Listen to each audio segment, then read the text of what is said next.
اعوذ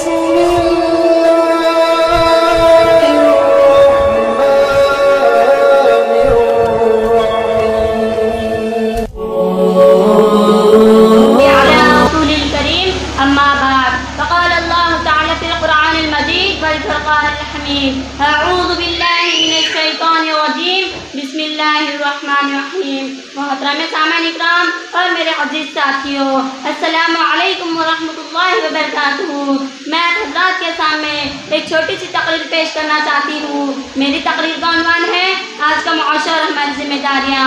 محترم حضرات، میں نے آپ حضرات کے سامنے قرآن مقدس کی ایک آیت پڑھی ہے جس میں رب کائنات نے ارشاد فرمایا کہ اے ایمان والو، شیطان کے نقش قدم پر مت چلو، اور جو شخص شیطان کے نقش قدم پر چلا گیا تو شیطان اس کو بے حیائی برائی کا حکم دے گا۔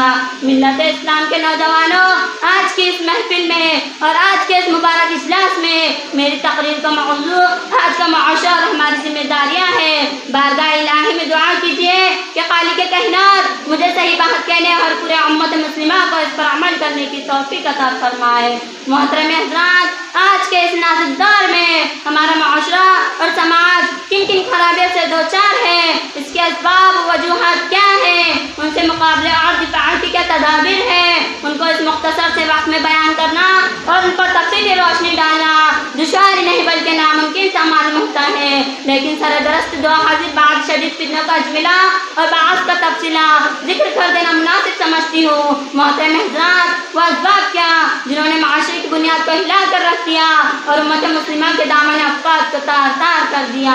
ان میں سے سب عمل کرنا اور کرانا، غیر معاشی طور پر غنڈے تعویذیں کرنا، غیر شرعی کاموں کے لیے منتیں مانگنا، ماں باپ کی نافرمانی کرنا، مردوں کو ٹکنوں سے نیچے پائجامہ پہننا، غیر محرم مردوں اور عورتوں کو بے مجابہ ملنا جلنا، تفریحات میں وقت ضائع کرنا، ریڈیو ٹیلی ویژن پر خواہشات اور حیاسوز مضامین کا نشر ہونا، ان کا دیکھنا اور سننا، سنیما دیکھنا، جوا کھیلنا، عورتوں کا بے پردہ رہنا، ننگے سر گھومنا پھرنا، گلے اور بازو اور پیٹ کا کھلا رہنا، باریک لباس پہننا، شوہر کی امانت میں خیانت کرنا، دفتر میں نامحرموں کے ساتھ کام کرنا، بے پردہ بازار میں جانا۔ محترم نوجوان لڑکوں اور لڑکیوں کو کالج میں مخلوط تعلیم حاصل کرنا، رشوت لینا اور دینا، سود لینا اور دینا، غیبت کرنا یا سننا، تصویروں کو رکھنا اور دیواروں پر لگانا، شوقین کتا پالنا، تقاریب شادی میں پیسہ نمائش کے لیے خرچ کرنا، الغریب بہت سی خرابیاں ہیں جو ہمارے معاشرے اور سماج میں جاری و ساری ہیں۔ محترم حضرات، یہ وہ بھیانک بیماری ہے جس کا تذکرہ اجمالی طور پر میں نے آپ حضرات کے سامنے رکھا۔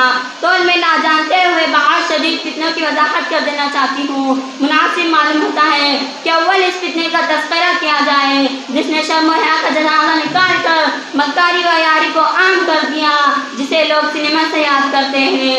برباد گلستہ کرنے کے لیے ایک ہی الو کافی ہے، برباد گلستہ کرنے کے لیے ایک ہی الو کافی ہے، ہر شاخ پہ الو بیٹھا ہے، انجام گلستہ کیا ہوگا؟ محترم حضرات، ایک دور وہ تھا کہ گانا بجانا، ناچنا اور منہ کھول کر غیروں کے سامنے بیٹھنا معیوب شمار ہوتا تھا۔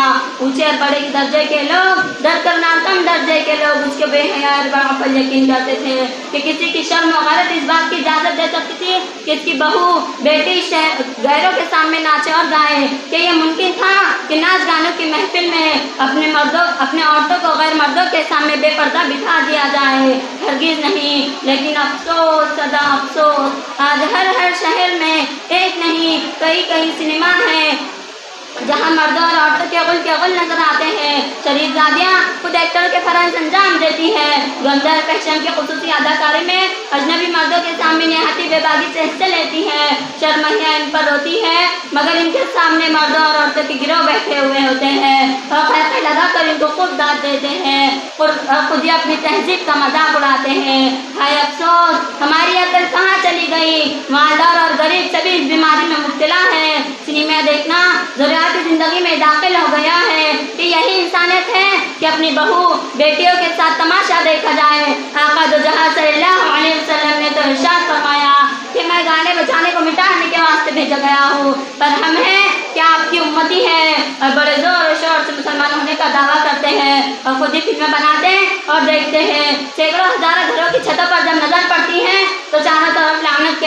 دکھائی دیتے ہیں جن سے ٹیلی ویژن پر پروگرام اور فلمیں آتے ہیں، اور یہ کہا جاتا ہے کہ ٹی وی دیکھنے سے معلومات میں اضافہ ہوتا ہے، ٹی وی دیکھنے سے سائنس کی باتیں معلوم ہوتی ہے، ٹی وی دیکھنے سے جدید تحقیقات کا پتہ چلتا ہے، ٹی وی دیکھنے سے کارخانوں کی پیداوار کا پتہ چلتا ہے، ٹی وی دیکھنے سے ہڑتالوں کے اسباب معلوم ہوتے ہیں، ٹی وی دیکھنے سے بچے ہوشیار ہوتے ہیں۔ ہائے افسوس، ایک حرام اور ناجائز چیز کو اس کے فوائد بیان کر کے جائز سمجھا جاتا ہے۔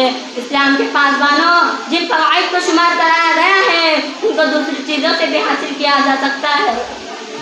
ریڈیو، اخبار اور رسائل کے ذریعے سے بھی یہ سب باتیں معلوم ہو سکتی ہے۔ یاد رکھیں، ٹیلی ویژن وہ خطرناک شے ہے جس کے ذریعے مردوں اور بچوں کے اخلاق خراب ہوتے ہیں، بے حیائی کیسے غالب ہوتی ہے، معاشرہ کس قدر تباہ و برباد ہوتا ہے۔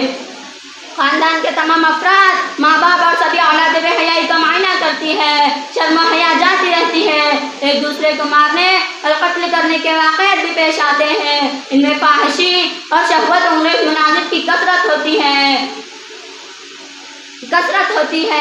ماں باپ، بہو بہنیں سبھی ہوتی ہے اور سبھی خوب شوق سے دیکھتی ہے۔ کیا آپ کا ضمیر اس بات کو گوارا کر سکتا ہے کہ ماں باپ، بہو بہن، بیٹی سب ایک ساتھ مل کر بیٹھے ہوئے اور سامنے بغض و کنار، چما چاٹی، لپٹا جھپٹی ہو رہی ہے؟ یقیناً باعزت انسان اس کو کبھی گوارا نہیں کر سکتا۔